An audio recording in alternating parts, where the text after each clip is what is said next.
ನನ್ನ ಸಹೋದರಿಯಾದ ಯತೀಂದ್ರ ಅವರೇ, ನಮ್ಮ ಸಂಸತ್ ಸದಸ್ಯರಾದಂಥ ಯದುವೀರ್ ಅವರೇ, ತನ್ವೀರ್ ಶೇಟ್ ಅವರೇ, ಶ್ರೀವತ್ಸ ಅವರಿದ್ದಾರೆ, ಶಾಸಕರು, ನಮ್ಮ ದಸರಾ ಅಧ್ಯಕ್ಷರು ಅಯೂಬ್ ಖಾನ್ ಅವರೇ, ನಮ್ಮ ಪುತ್ತೂರು ಶಾಸಕರು ಇದ್ದಾರೆ, ಎಲ್ಲ ಮಾಧ್ಯಮ ಸ್ನೇಹಿತರೆ, ಇವತ್ತು ಒಂದು 15 ದಿನ ಲೇಟ್ ಆಗಿ ಮಾಡಿದ್ದೇವೆ. ನಾಳೆ ಹಬ್ಬ ನಮ್ಮ ಮೈಸೂರು ದಸರಾ ಮಹೋತ್ಸವ 26 ಉನ್ನತ ಮಟ್ಟದ ಸಭೆಯನ್ನ ಇವತ್ತು ನಾನು ಇಟ್ಕೊಂಡಿದ್ದೆ. ಬಹುತೇಕ ಎಲ್ಲ ಶಾಸಕರು ಕೂಡ, ಮಂತ್ರಿಗಳು, ಡಾಕ್ಟರ್ ಪರಮೇಶ್ವರ್ ಅವರು, ಜಾರ್ಜ್ ಅವರು,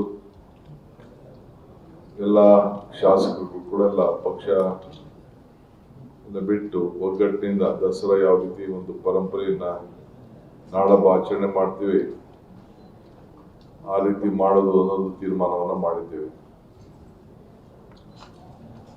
ಸೊ ಒಟ್ಟಾರೆ ಈ ವರ್ಷದ ದಸರಾ ನಮ್ಮ ಗಜಪೂಜೆ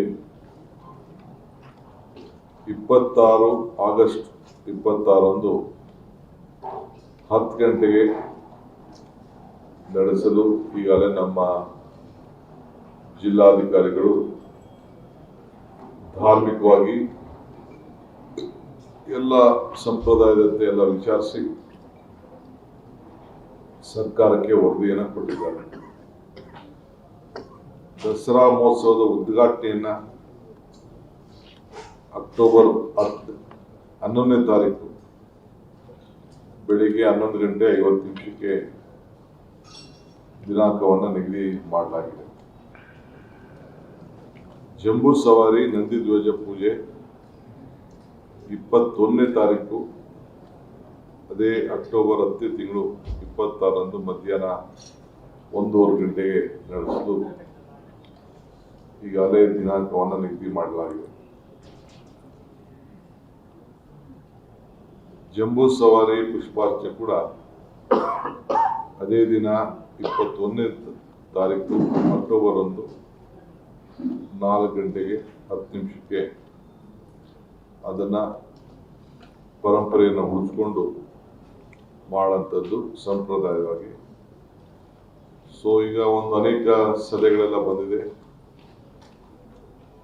ಸೊ ಕಾರ್ಯಕಾರಿ ಸಮಿತಿಯ ಒಂದು ರಚನೆ ಮಾಡಬೇಕಾಗಿದೆ. ಅದು ಕೂಡಲೇ ನಾನೊಂದು ಸಮಿತಿಯನ್ನು ರಚನೆ ಮಾಡ್ತೇನೆ.